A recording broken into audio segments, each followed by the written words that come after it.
My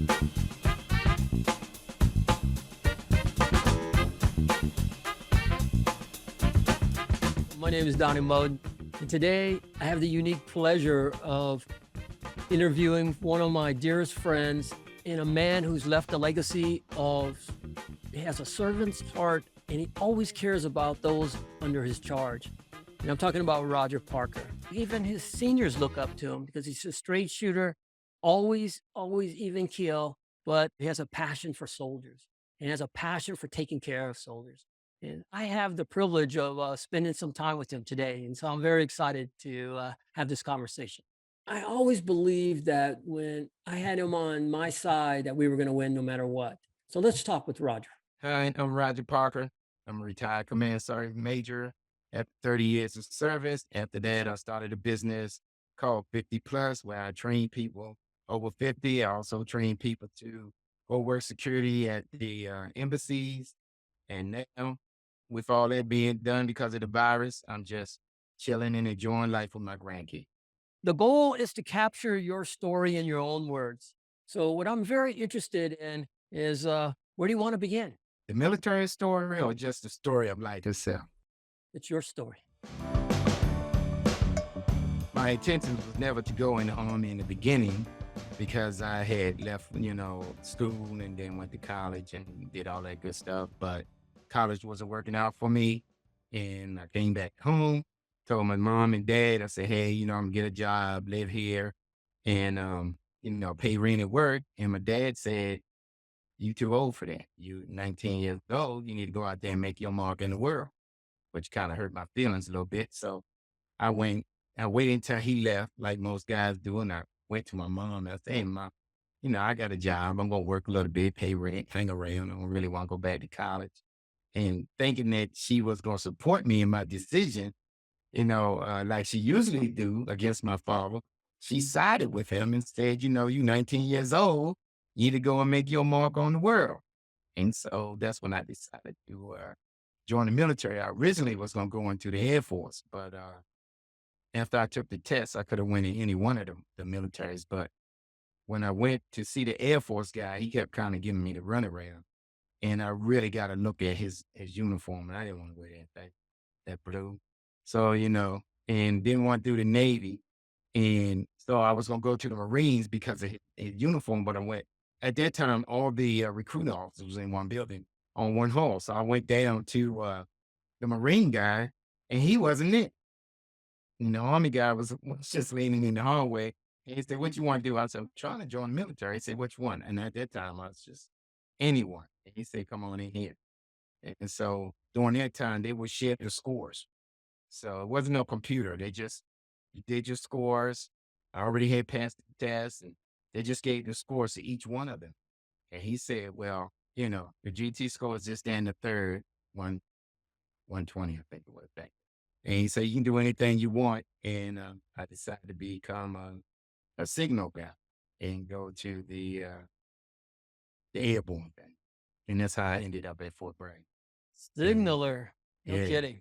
I did not know that part. I Yeah, thought you I were was a 31 JT, computerized teletype repairman. Right. And I took that job because I knew that these people was making this crazy money out there at the Pentagon. So my intention was to do the 3 years, get my top secret class, get all the experience I can, get out, get a job at the Pentagon. But it didn't work out that way because I started liking the military. And then so I said, okay, got to be more to it than this.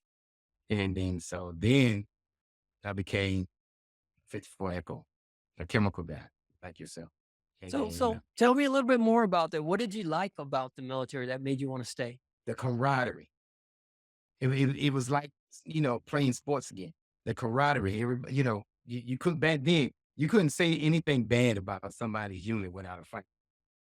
I don't know if it's that way now, but Yeah. back then you couldn't go over there and say, well, Alpha Company ain't this. And thinking Alpha Company not going to say anything because if you did, it's going to be an issue. And then we shared dining facilities with the special forces. So it was Oh, yeah. always confusion in the mess hall. 100%. It was always confusion in the mess hall when them guys were coming in. They didn't want anything saying to us saying things to their girls. and we didn't want them saying stuff to our girls, and they had a problem with the maroon beret. We got a problem with green beret, and we had one outside basketball court that we shared, and we would be out there playing, and I'm telling you, many fisticuffs went down on that basketball court. Many No, rough houses. no rule basketball. Oh, No blood games. I rules. mean, just going down. But you know what? When we walk at the end of the day, we were all soldiers and everybody went their own separate way. But on that court, it was straight up war. And the funny thing about it, we would play every day at 1800. Every day at 1800, like clockwork. And a couple of times first song would come down there and we'd sit on the bench and talk to the other first song. And we out there playing basketball, fighting and cussing. And they just sitting there watching, drinking beer and staying up. Sometimes it got a little bit too rough. They get up, hey, cut that crap. You know, that's first I talk, it stops it immediately. But, you know, I cherish those times, those basketball games. I really do. Even though when I was going back to my room, stuffed up, strawberries, eye clothes, but it was a good time. So I will share just a real quick story about 21st Camp in the 80s that one of the 101 soldiers from 101, Kim from across the post, came over talking smack. And I didn't know this until after the fact. They took him to the third floor of the barracks and threw him out the window.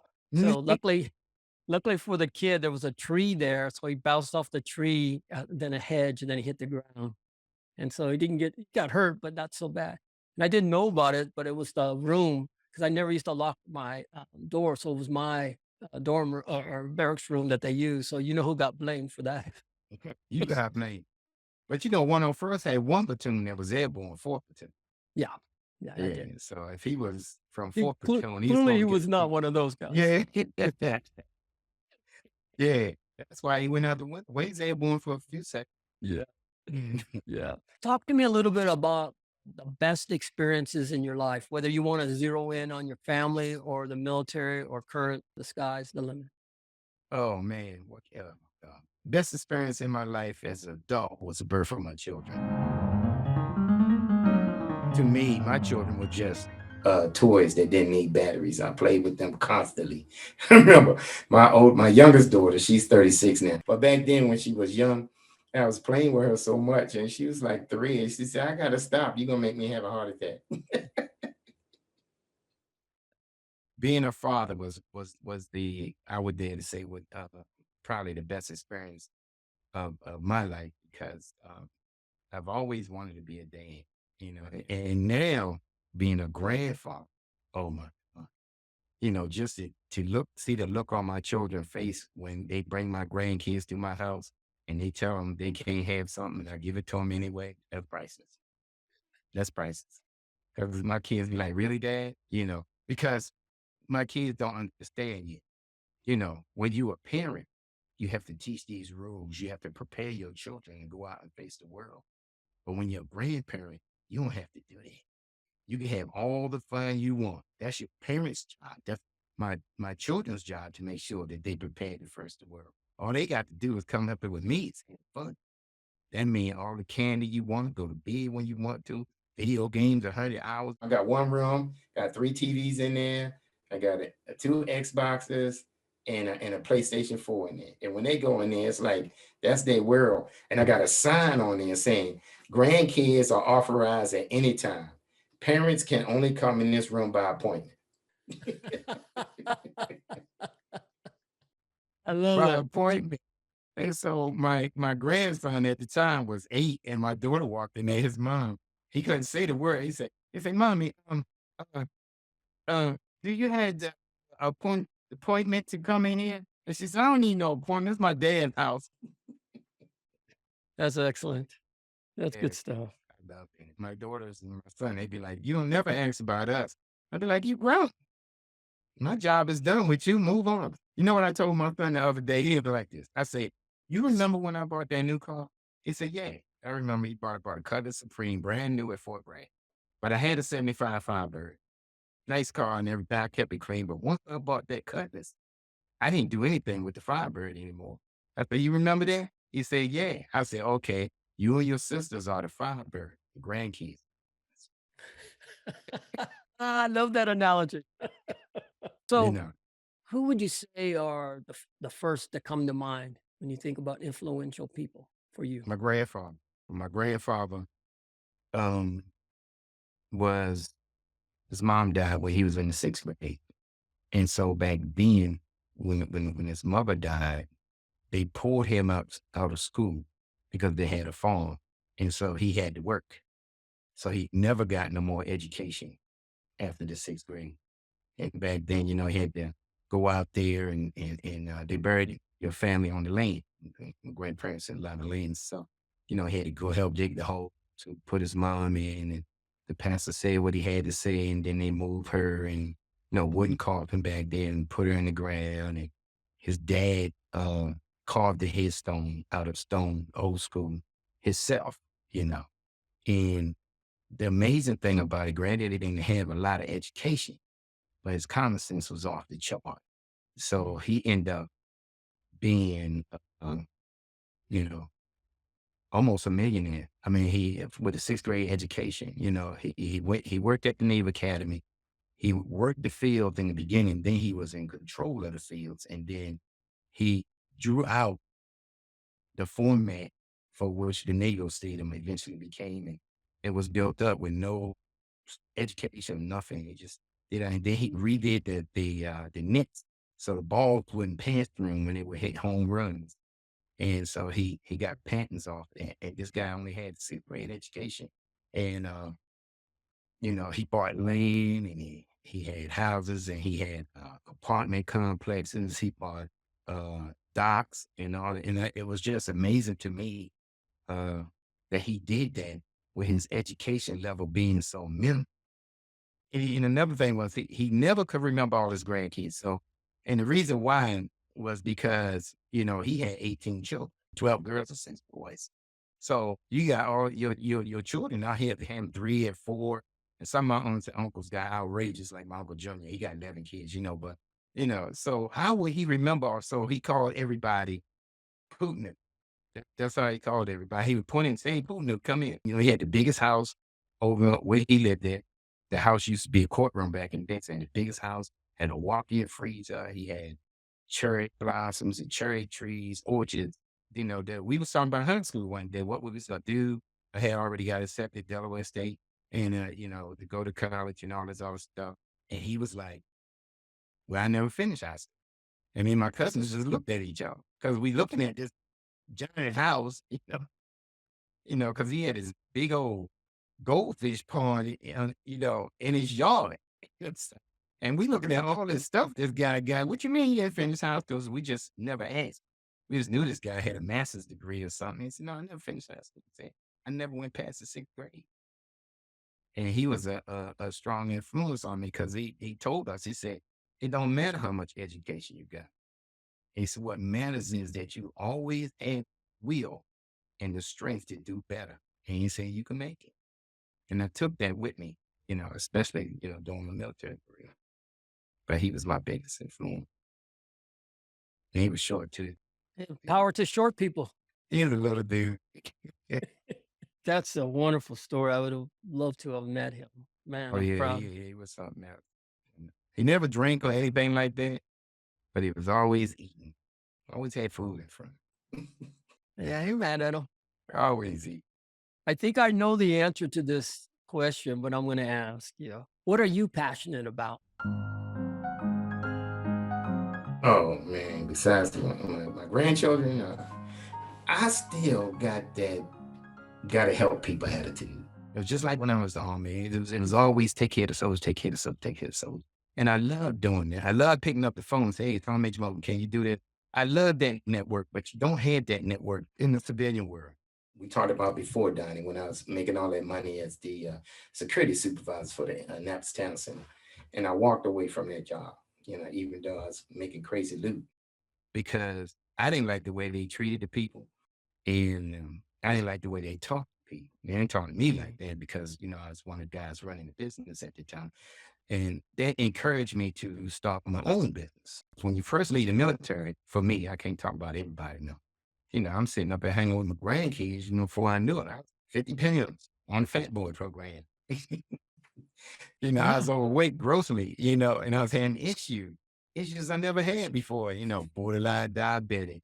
borderline high blood pressure, back hurting, knees, ankles. I said, wait a minute, wait a minute, wait a minute. This ain't the same. This can't be me. No.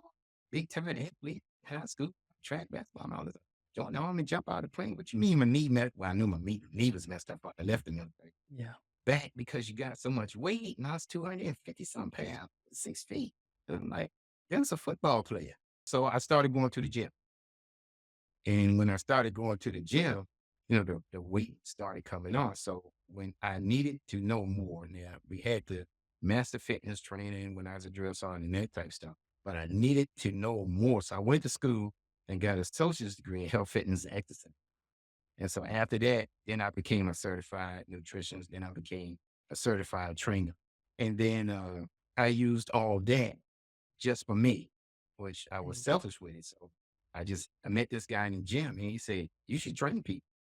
And so then I started researching it. So I ran into this guy, Matt. He was a Marine.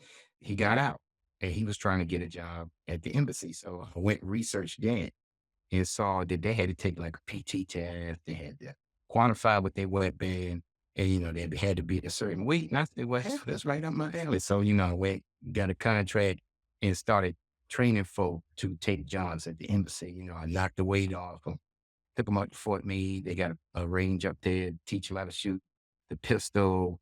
And they had to do push-ups, sit-ups, Illinois agility tests running between these cones. And I loved that job. And it was paying me, paying me some good money, but it wasn't the money. Everybody got to eat though. But it was about just taking care of them and seeing the joy and jubilation on their face. And when they started, getting a job and they Yeah. started leaving.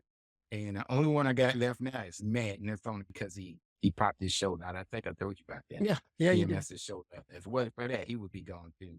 Well, the virus took all that away. I didn't get another contract once the virus kicked off. But I loved that job. It's kind of like being a drill sergeant without the stress. I'm gonna tell you something that I never told you before.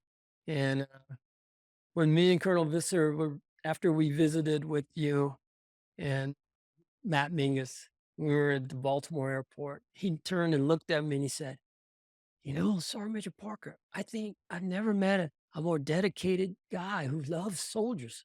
And I was like, sir, I'm right in front of you. What the hell are you talking about? Oh, Colonel Bissell. He should have been General Bissell. Yeah, yeah, yeah. No, man, I never told you that story. I meant to, but like he was so adamant and he loved the way you command presence. When you walked into the conference room, they knew who was the most influential person in the room. And so I always admire that about you. So we're going to shift gears a little bit and going to talk about the early years from your early days, maybe pre high school, and then maybe pick out something in high school that you would like to share with everyone. Pre-high school, is in the 60s. So we didn't have video games. So we was outside playing all the time.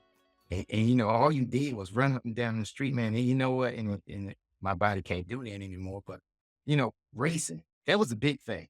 Just get out there and race for no reason. Like idiots. Just get out there and everybody would line up and just race. And then we would race up the hill instead of being smart enough to race down the hill. We run up the hill, walk back down, and then run up the hill. And then also playing basketball. Every neighborhood had a basketball court. But I lived in a neighborhood called Annapolis Gardens. It was an upscale one.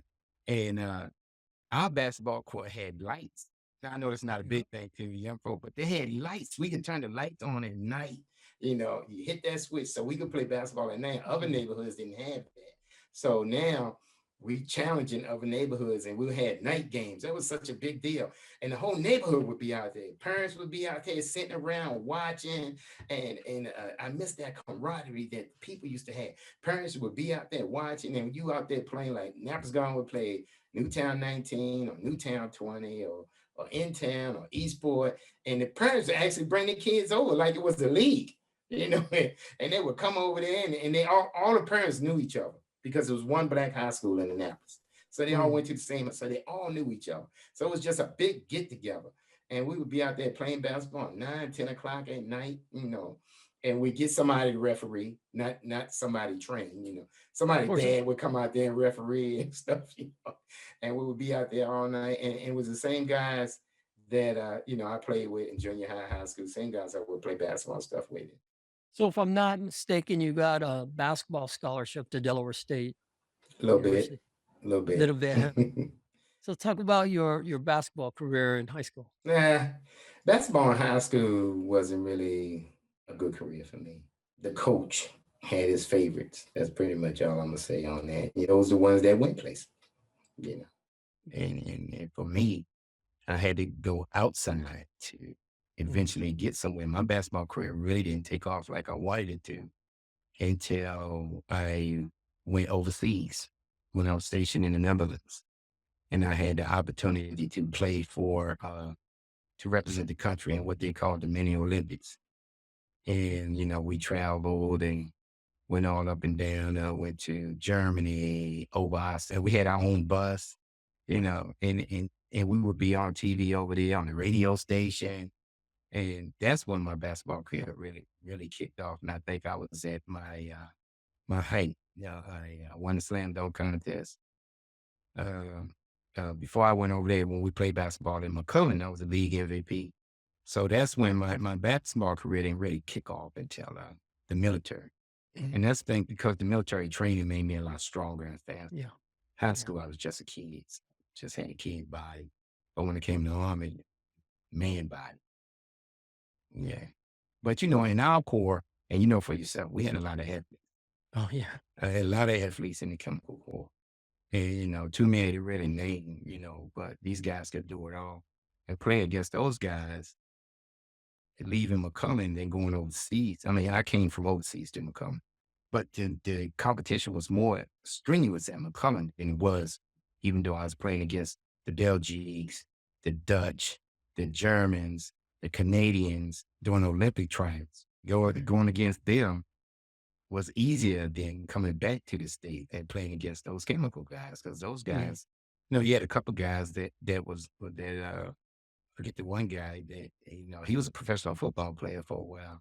Then he got injured. So he came in the Army. And they had a couple guys that had tried out for a professional basketball team. So going against those guys was rough, but it was great though. Competition level was really high. The motivation from the unit, back then you played basketball game, the unit had basketball, the whole unit would be Yeah. It's 5 o'clock. 7 o'clock at night, guys roll up in there with their wife and their kids, to support the unit, which was amazing. So let's transition a little bit to the early days in the military. So tell me where you were stationed. Well, I started off like Fort Jackson, Fort Gordon, Fort Bragg, Fort McCullen, Korea, Fort Bragg. Oh God, Fort Bragg, and then after that, I left Fort Bragg and went to Howland. Then from Howland, I went to Fort McCullen, drill sergeant. Then back to Fort Bragg, and at Fort Bragg, and went to Fort Stewart at Johnson Island back to Fort Stewart to the Pentagon, and then there to the Sergeant Major Academy, and then Fort Linwood, and then Maryland. So which were your favorites? Not including Bragg. Well, the airborne thing had that Bragg tag, you had the same tag, but, kept bringing me back there. But I think, being an instructor, being a drill sergeant, being a senior drill sergeant, being an ANOC instructor, it's probably the best assignments, because that whole term I'm helping someone, Yes. and especially being an ANOC instructor, because you got some senior COs, and that rag used to break them down. Yeah, rag used to break Rad them is down. bad. Oh my God, it used to break them down so bad. And I've always been decent and man. So the red wasn't hard to me. And I didn't mind coming in on Saturdays, making sure guys were squared away for that exam, and going over the same stuff over and over again. Because with red, you didn't have to be smart, but you had to have the technique. Yeah. You had to know when to go to R1 and R2, what to do with their hairline, how to put it in the neutral zone, put it on line in and balance it out. I'm sorry, I'm going back to being an instructor. But No, anyway, no, no. you, so you sit up there and do that, and some people couldn't do it. And I always made sure that my people had new headlines because you get the headline, got 8 million puncture holes in it. So how can he put that on his paper or she and stay it out? So I always made sure, and I always made sure they were strict. Because you know how you get that piece of plastic, one headline was at the top, one was at. Yeah. I always made mine right in the middle for my people. And I love being an instructor because to see them walk across that stage and everybody shaking their head, and it felt like I did my job. If I lost a soldier, then I didn't do my job. So I had to make sure that I didn't lose anyone, even if that mean I came in on the weekends to help them study and get training. Once again, you show that you have a heart of gold. Mm. I love that. So, when did you know that you were going to stay 30 years in the Army? My goal was to go in and get out. I had a job plan, I had a job offer. But during my first 4 years, 3.5 years in, I got married. And then I had a son. So he was ready to get out and everything, go out home. Well, she had got out. And just right about 6 months before we were ready to move and start the PCS thing and get out, boom, we pregnant. Now I'll never forget that. I came home and she was walking around the house and everything. I was playing my son and say, "What's wrong with you?" She said, "Well, I don't know if we should get out or not." I said, "Well, you already out. So, that's our plan. I already got the job and everything. We gonna move in." She said, "Well, we pregnant." And I said, "We pregnant? You pregnant?" She said, "Yeah." And I went back to the unit. I said, "What do you got? I can't get out right now." Because I didn't want to take a chance and then get out. That contract fell apart. I got a wife and 2 kids, you Mhm. know. So I want to make sure my family was taken care of. So I go to the recruiting guy. He looked at my GT score and said, "Look, we got this chemical thing." That's how I ended up being a 54 Echo. I was like, "What's that?" And he said, because we didn't have a chemical guy in the unit. You remember the NBC guy was an extra duty. I went and talked to him. He said, "Man, I'm 11 Bravo. They just stuck me in because he had a profile. His leg was jacked up. Mm. He had broke his leg in 3 places on the jump. So, he's healing." And so it was hard to find a chemical guy where they could tell me what was going on. So I re-enlisted as a chemical guy and went to McCullen, and they gave me a chance. From there, I went to Korea and I was working with a guy named Larry Dog. He was my platoon, Yeah. then retired Sergeant Major Top. And he was my instructor in McCullen. Then he comes to Korea and be my platoon. He was very informative and he always took the time to make sure that we knew how to do that M12, how to do that 100 gallon per minute pump. What makes it work? What happens with the glow plugs when they go out? And he took that time and it influenced me because by then I'm 85, so it influenced me to want to stay in because of him. Because I'm such a leader, and then I had a great squad leader. Never forget him. Long as I live, his name was Dalton Taylor. He was a staff sergeant, and then he messed around, got promoted on me, and left. But he was a great squad leader. And he showed me how to counsel, showed me how to write NCOER, well, EERs back then, listening evaluation. And we went over that 100 gallon per minute pump. It's this. We went over that M12. It's this. We went over that heat and stepping. He showed me how to bolt the thing down and back to 5 ton. Why you want a 5 ton instead of, because you had more space to move around. He taught me all that. And then he came out on the list and left. Yes. And I read it to him years later. He was a sergeant major by then. And those guys was the influence of me staying in. And as far as the 30, I didn't think I would do 30 years. My mind frame after I got past 10 was 20 and out. But by then, just like you said, I had put on CSM. I was like, might as well do the rest of it now. And it was much easier to take care of soldiers being a command sergeant major, because now I call another command sergeant major. I call command sergeant major Moten, or I call command sergeant major Harris. I don't have to go through all the rigmarole as a first sergeant going through my sergeant major. Then he go do this and he go do that. I did. I just picked the phone up and called another sergeant major, and by then I had connections in an assignments branch. The master sergeant in the assignments branch, I was his drill sergeant. So I could pick the phone up and call him on Yeah. the phone And the guy that was in charge of the sergeant major that was in charge of the assignments branch as a whole went to sergeant major academy with me so I could pick the phone up and call him.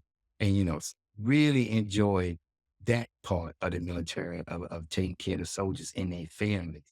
And I used to get out the kick out the kids when they were small. They used to call me, Mr. First Sergeant or Mr. Sergeant Major. That used to kill me. They would be loud with it. Hey, Mr. Sergeant Major. Hey, Mr. First Sergeant. That's funny. That's funny. I got a call from one of them guys, one of those kids at Fort McCullough. The playground was behind my house. Every Saturday, like clockwork, I would take my kids out there and spin them on the merry-go-round. So all the back doors are facing the playground. So I would go the same time. My wife and her girlfriend, Charlene, they kids, we all go down there and I would spin them on the merry-go-round. So when the kids saw me coming or saw me going, they would be breaking out their back doors. They running. So as this one kid, I pile him up on the merry-go-round. I show him how to sit on this. I won't sling him off. This one kid was running. Never forget it. He's running. He's breaking his neck. He's booking. He's running down the hill. He's like, Mister, wait. Mister, please wait. So he can get on the merry-go-round. So years later, I'm down there at one of the functions you guys had at Texas, right? And this captain walks up to me and just started talking to me like he knew who I was. So, I'm yes, sir, but no, sir, I'm at 25th Campbell. In the back of my mind, I'm saying, who is this dude? And he finally told me who he was. He was that kid that was running down the back of that hill. He said, well, you was a drill sergeant at Fort McCullough, wasn't you? I said, yeah, yes, sir. He knew all this information about me, but I knew nothing about him. He said, yeah. He said, he lived on Somerville. I said, yeah, that's right. I said, oh, that's cute. Because I'm not looking at him as a child. He's a grown man now. He's a captain.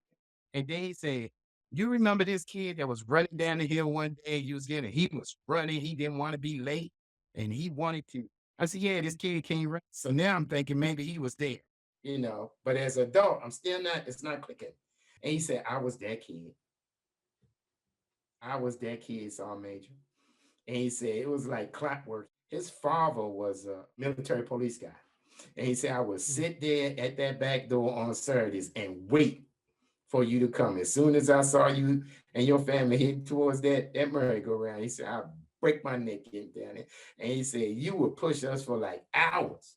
And he said, I never thought I'd see you again. And he said, and that was one of the highlights of my time at Fort McCullough, Alabama. And I just wanted to say thank you. And he gave me a hug. So it tripped me out. I would have never had figured out who this dude was. He got jump master wings on, Ranger tab.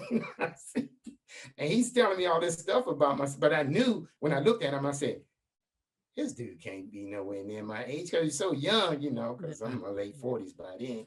It brought joy to my heart that he said that was one of the highlights of his time at Fort McCullough, Alabama, that he remembered that, I was in shape then, that I would go out there and push that merry-go-round for them kids. That's a big thing for me. And thank my youngest daughter for that. We gonna go, because she was real young then. We going to merry-go-round today, right, Daddy? I said, yeah, what's today? Saturday, that's the only day she remembered. Merry-go-round day, that's what she would call it. I love that. And I wouldn't have had that opportunity if I hadn't joined the military. Yeah. Thank you for sharing that. That's a wonderful story. I would like to finish up this first segment by you talking a little bit about what makes a good leader, in your opinion. I think what makes a good leader is he or she has the ability to learn from this book. When I was a first sergeant, when the new kids came from Fort McCullough, I would have them give the class to everybody on what they knew coming from Fort McCullough, because they always had the newest stuff, and explain why this works this way now as opposed to how it used to work. Now, I had a couple Sergeant first classes that had issue with it. Ain't no private gonna tell me what to do. So I said, well, how about this? He or she gonna give that class, and I'm going to it too. So if the first sergeant could listen, everybody could listen, because you don't know everything, even though you got all the stripes. And the youngest kid always know the newest stuff. In order for you to learn and be a better leader, you have to know it too. And you have to learn to listen to your subordinates so you can learn from 'em. Because even as leaders, we always learn. 30 years in the Army, and I still don't know everything about the Army. I don't know everything about being a leader, but I gave it my best. And did I fail? Of course I did. But I always try to make up for my failures. Was I wrong? Quite a few times. But I never told nobody it was anybody's fault but mine when I was wrong. You know, I told this kid one time, right? We was at the range, and Captain Mingus was the company commander. I'm first on. I told this kid, I say, look, I said, take the 5-gallon water jugs, put the ice in the in the lister bag, and take the 5-gallon water jugs and put it in the lister bag. You laughing because you know what he did would be put the ice in the lister bag, dump the water out the jugs into the ice in the lister bag. But you know what this kid did? He did exactly what I told him. He went and put the ice in the lister bag, and he took the 2 5-gallon jugs. He put one in one lister bag, the whole jug, and another one in the lister bag. So when the soldiers went over there to get water, we was at the grenade range. The water wasn't coming out. And so they lit the top of the lister bag and saw that this kid had put the whole jug in there. He didn't dump the water out. And so the platoon sergeant and sergeant major Bridgewater was out there, and he was heated. And so, they locked on to the soldier. He was a PFC. And I ran over there. I said, Sergeant Major, what's going on? Blah, blah, blah, blah, blah, blah, bleep, bleep, bleep, blah, blah, blah. And I said, Sergeant Major, that soldier did exactly what I told him. Because I thought about it for a second. I said, he did exactly what I told him to do. And if it's anybody's fault, it's mine. And he said, what did you tell him? I said, I told him the ice in the lister bag and put the 5-gallon jug in the lister bag. And he thought about it for a second. He said, well, any blah, blah, blah fool know you meant to take the water out and put it. I said, no, he did what I told him. And then he thought about it for a second. He said, first of all, you take care of it. I said, Airborne Sergeant Major, I got it. But that resonated in that soldier mind forever. Oh, absolutely. That I sit up there and took the heat round for his mistake, but it wasn't his mistake because he did exactly what I told him to do. I should have been more specific. I should have told him, put the ice in there, dump the water out the 5-gallon jug into the lister bag, over top the ice. And it was a lesson learned for me. Because as the first sergeant, the soldier will do exactly what you said. So from now on, I would tell a soldier to repeat what I told him or her. So it would make sense to me. That way, if I made a mistake, I could correct it before they leave. Yeah. I never forget that as long as I live. So you have to pay, and it's that way with your children. So you have to pay attention. Mr. Colin Powell, General Powell, used to always say, your words have power. You just have to be careful how you use them. Absolutely. The funny part is, even before you got halfway through that story, I knew how it ended. I knew you did. I knew you did. That's why he's over there laughing. And any military person would already peeped out on what was going on with that. Man. And that soldier went on to a good career. He switched over and became a helicopter. Probably he's an intelligent kid, But he was a young soldier, PSC. He came in there, First time I say put it in there. That's what I'm gonna do. And he say dump the water out. Because you know what it is? It's trust. Oh, absolutely. He trusted the fact that if he put that jug inside that lister bag, I knew what I was talking about. Some kind of way water was going to come out that jug. When they went over there, he touched that spigot. Because first I say put it in there. Water is going to come through all this plastic. Oh my God. Man, them soldiers rode that dude. Oh my God. That's a great story. Hey, that's all true. That guy right I there. believe you. Was Sergeant Major Bridgewater. Now the next day, at the econ there, Sergeant Major Bridgewater saw me in the parking lot. And he called me over there, so I run over there, get that parade rep. He said, I thought about that last night after a couple of beers. Me and Sergeant Major, he hang with Sergeant Major Robert. That was and we rolled. He said, that was so funny. He said, but he said, that SHIT wasn't funny when I was out there thirsty. Yes, right. He said, but it was funny when I got back home, he's drinking them beer. He said, that's so he did exactly what you told him. I'd like for you to share a story or two about one of your soldiers. Her name was Fanny, really short, 4 foot. you know. So, but everybody has to be qualified on driving the Humvee. So we at Fort McClellan, Alabama. Now remember we had to do training at Pelham Range. Remember we had to go off post. So now we going way back. So it's the early 90s. We just got the Humvees. So we teaching the soldiers how to drive the Humvees. She can't drive. I mean, she had her license, but she just wasn't a good driver. So Richardson didn't want to ride with her. He probably don't. So he goes, P, you ride with. I said, okay, I'll get in there without this. They had a part what they had to go down this hill, right? And we had to put sandbag in the driver's seat so this young lady could be propped up enough to see over the steering wheel and reach the pedals to operate the vehicle. So we going down the hill, right? And I noticed when we were around the curve, she was picking up speed. So I got to stay calm because on the drill side, you're not supposed to. So I'm looking at the soldiers behind me though. They in full panic mode. They in full panic. They holding on back to speed. They screaming. I was like, cut that noise out. So finally I looked over to her. I said, hey, Fan, you want to press up on the brake a little bit? Slow down. We going around this curve, the vehicle could tip over. This is where I developed all my faith in the Humvee.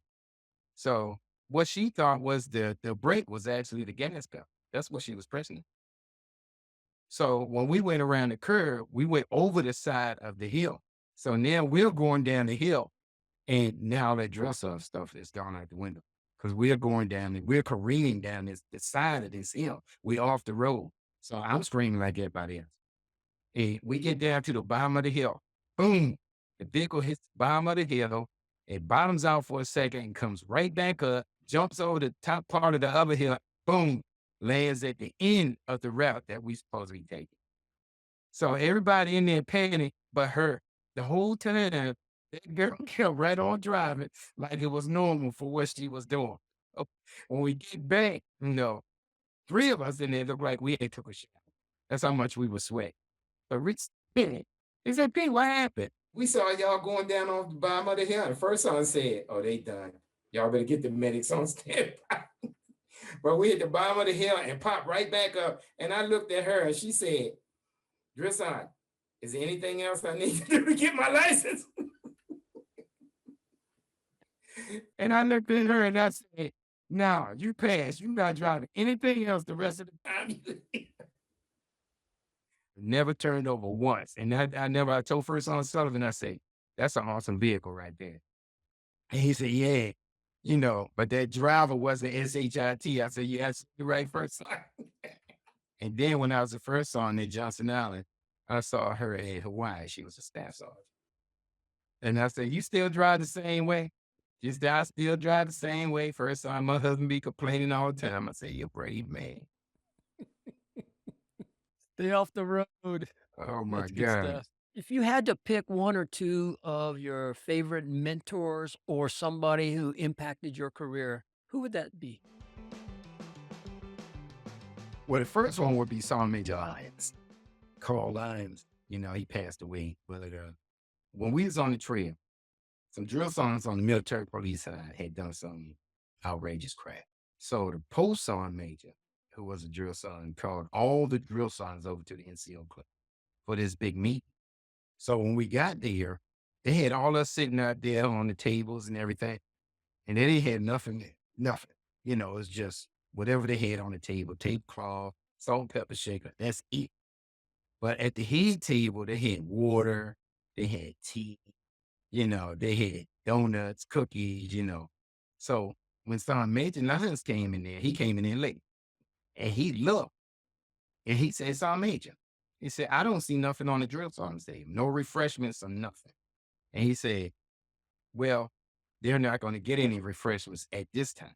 He said, but you got refreshments at the head table. And he said, yeah, that's right. Sergeant Major Lyons turned around and said, 82nd Camp, stand up. All drill sergeants stood up. He said, we leave. Because if you got refreshments for the head table, you damn sure they had refreshments for my drill sergeant. And he moved us out. And I'm telling you, that affected me like, he's my favorite sergeant major from that point on. Mm-hmm. Because he could have sat down like the rest of them. But he didn't do it. he had that formation outside. And he told us, whatever you got, because you know he's in Vietnam then, Hmm. your soldiers should. If the soldiers don't got it and you got it, you give it to the soldiers. Either all of y'all had it or you sacrifice what you had. And I never forget that. He's in above and beyond right now, but you know, he was a great guy. He was a big mentor to us. He would always pull us to this. He wasn't one of those sergeant majors that was slamming you upside the head when he saw you make a mistake as a drill sergeant. He pulled you to the side and explained to you you're wrong. Instead of, you know, he was, hey, drill sergeant, this is why you're wrong. According to 350-6, you know, the initial entry training man, he Hmm. would break it down to you. And he said, oh, let me see you do that no more. Then he would, you know, he go on about his business because he know you're not going to do it again. And then, you know, he ended up being a regimental sergeant. Yeah.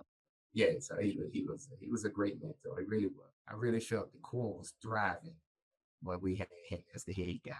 You know, he's from about 25 miles from where I grew up. He's Then from I didn't know Ventura, that. California, and I'm Yeah, from Santa Barbara. because he wasn't a chemical guy. I think he was an M60 gunner for the helicopters because he had that flight medal that only those people get. What was that, air or something medal? Yeah. Yeah. Air Yeah, medal, I think it's called. he had that. Yeah, that dude had all types of stuff on his uniform, like with him dressed great. I used to love the way he used to brighten them crowds one way during the Class A inspection. That's the last inspection the soldiers had before they graduate. Some made them come over there. Because he's a big dude. He wasn't fat. He was Yeah, he's always a in the big man. gym Yeah. lifting weights, you know. So hey, he come over there, you know, and lean to the soldier, enough for you to lean it into the soldier. And then no matter how far the sergeant major lean into it, that soldier leaned back. He was almost in the shape of an L. You know, that was so funny. But you know, if you got to know him, No. he was down to earth, regular, you know, guy. But he looked opposed. You know, he looked Yeah. because the way he was built, Yeah, he's a all big head man. white dude, all these muscles, big old giant chest. You know, Yeah. Big man. he looked like a caveman. So you know, everybody he intimidate you by looking at you, but he had a heart of gold. Man. His soul was Yeah. on point, and he loved his soul. He didn't care who he had to argue with. You know, but that's probably my favorite mentor, right? When he was the regimental, he came and spent 2 days at JRTC when I was the senior OC there, and he rode with me for 24 hours. Even when we did the night ops, he went with us. He only stayed about 4 hours in his VIP quarters, take a nap, change his clothes, and I took him to the airport. He's like, I want to be where the action is. The Yeah, action ain't that's in it. my hotel room. He's a good guy, Yeah, and I he really admired him. yeah. Only thing about him though, and uh, you know, he never came in when the drill songs came in. So the time he came in, you know, we was doing PT. He would come up in that parking lot booking. And he always slammed his way into his parking spot. You know how you drive in and press on the brakes. And when he cut that corner, it was a straight shot to his spot. He would speed up and go, and he slide into it every time. And he turn around and he said, good morning, drill son. Good morning, son, mate. He said, I'm safe again. He go in his office. He would do that every morning because he had this Mustang. You can hear him coming down the road. He was all like, and he would tell us all the time, don't let me see you doing that. He did that every day. Yeah, he's a good dude. Yeah. Right.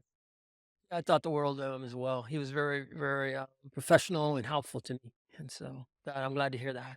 So let's transition a little bit about you in particular. When you think about yourself, what do you see as your personal foundation? What is Roger Parker based his life on? What is your foundation?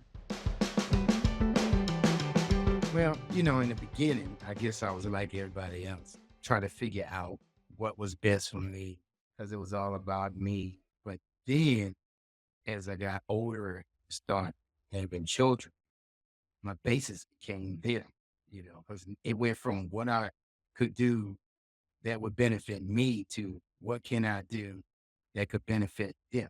What would make their life better? If I do this, will it make their life better? If we move here, would it make their life better? If I got this car, would it be more comfortable? So it was all about them. So I would say this guy here, the 61-year-old guy, I guess that's who you talk about. Because I can't even remember that 19-year-old guy because he was off the chart. He was always in trouble, jumping out of windows, drinking. but the 61-year-old guy, my basis right now is my family. It is, So I'm always thinking about what I could do to benefit them and help them. Like my grandson, just he's in college right now. Well, he's on spring break visiting his mother, but he comes back and he's in college, and then we're going to Georgia in a year and a half because he got accepted to that film school. So I'm going down there with him, of course, and I'm going to make sure that he has every ample opportunity to pursue his dreams because nobody was there for me like that. I was always out there just scratching and pointing and trying to figure out the right way. And here I see the light at the end of the tunnel, not realizing that it's a trade hitting for me at full blast. I ran into a lot of them coming up, but so once you learn to take that heat, but you don't want your children to go down that path. So I'm always thinking about my children all the time. And they always come to me for advice. But they old. The youngest one, 36. And it's my youngest daughter, 36. Middle daughter is 38. My son be 40 in December. They old. So and they don't like when I tell them that. And they say, well, Dad, if we're old, what are you? You know what I say? I'm seasoned. It's a difference. They don't know how to answer that. I said, I'm seasoned. It's different. I don't think I know how either. Yeah, That's pretty good. because I already been through everything you're going through. I'm seasoned. You old. So as you look back over your career, where would you say you left your mark? I would dare to say that I left my mark in the heart of soldiers as I displayed to them at all times that I would take care of them. All I ever wanted was two things out of my whole military career. One, to make as much rank as I could by doing the right thing. And just like you, I was blessed by God to be a command sergeant. And the other thing was three things. The second thing was that no matter whenever my name came up, the bottom line was, he was a good soldier. Mm-hmm. That's all I wanted to hear. He was a good soldier. And the third thing was he took care of soldiers. Those three things were the only things that I wanted. The first one was kind of selfish, but those were the only things that I wanted out of my career. When they say Sergeant Major Parker, he was a good soldier and he took care of soldiers, I'm sad. I am. All the accolades and stuff that we both have acquired that it took to be where we were, really wasn't the thing for me. The thing for me was being a good soldier and taking care of soldiers. When I get emails or texts or something on Facebook and a soldier said, you was a big influence in my life. I didn't have a father, didn't know what a father image was till I met you. That really gets my goat right there because, I did a good job. Because my grandfather told me a long time ago, he said, it don't matter who in charge. If it's you or if it's somebody else. But when it's your turn to be in charge and always take care of your people. If you take care of your people, everything else will fall into place. Yeah, he told me that because I was about to go outside my brother's head because he had gave my bicycle a flat tire, so he gave me this big brother speech about why I shouldn't knock his head. As you look into the future, where do you see yourself 5-10 years from now? 5-10 years from now, I see myself retired because I'm retired, but I'm not retired because I keep doing stuff. I'm going to be down south, no doubt in my mind, probably Georgia, and I'm going to start another business. So once I finish with that, because we're getting in that Social Security age and all that other stuff, we getting to the point where we really don't have to work with all the disability, your retirement check, Social Security, all that stuff coming in. So you really don't have to work. And we out of that. I gotta have the newest car. I gotta have all that's gone because we did all that, And so I'm just gonna be laid back 5 or 6 years from now, just continue, spoiling my grandkids, going on family trips. Hopefully this virus is gone away by now, because at this point in my life, I got more years behind me than in front of me.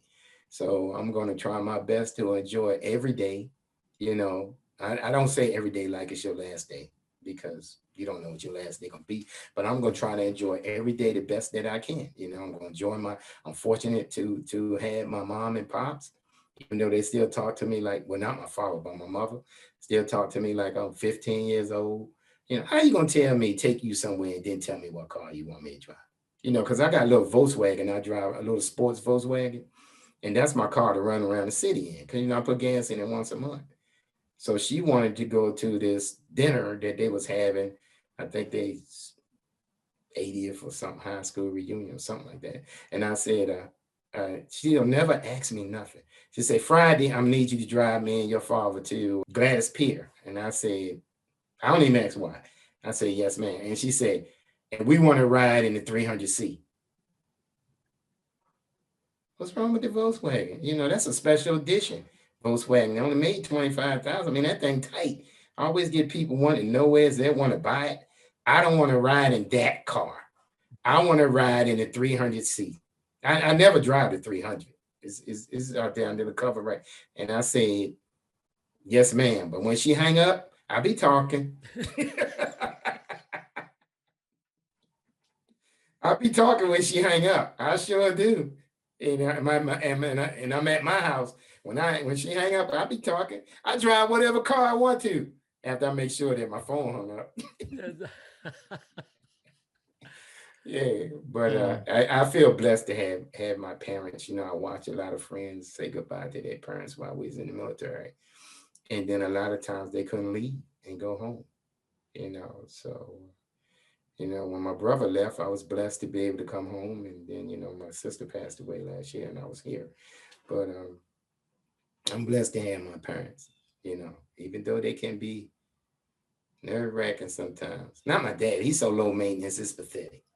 It's my mom, because my mom got all tall kids, and it's funny. My dad like 5'2". You saw my parents. My mom barely 5 feet, but all her sons like 6 feet. And you had this little woman, got these gorillas standing over top her, and she's just going off. Didn't I tell you to cut that grass? Because I remember the neighbor, he used to crack up. He said, when the Lords be out there shouting that, he said, it's the funniest thing in the world. This little woman and all these giants standing around here talking about, yes, ma'am, no, ma'am. She gonna cut you in your chest, or in your stomach, man, so you don't want that because she hit hard. My mama was a tomboy. She used to be out there playing softball and stuff, man. She punched hard. So, you just better say yes, ma'am, and go on about your business, So I appreciate it every day. Even when she come to my house, she start moving stuff. This picture should be over here, and this color should be over here. I leave it, but when she leave, I put it back. When that door closed, I put it back. Hey, Roger, I will tell you that this is our fourth interview, and by far the most fun and easy conversation that we've had. And I see them nodding their heads as well. Thank you Oh, for thank taking you. the time to be a part of this. Oh man, it was an honor. You call me on the phone, man. You need something, man. You fam. And so, Yeah. I'm gonna jump right to it. If I got it, you got it. You know how we do, Yeah. man. I always knew we were going to be friends for life, man. You were the calm in the storm. And I always loved that about you because rest of us, we couldn't do that. I know I couldn't. Your perspective has always been Yeah. very special and unique to me. So thank Yeah. you again. Thanks, Roger.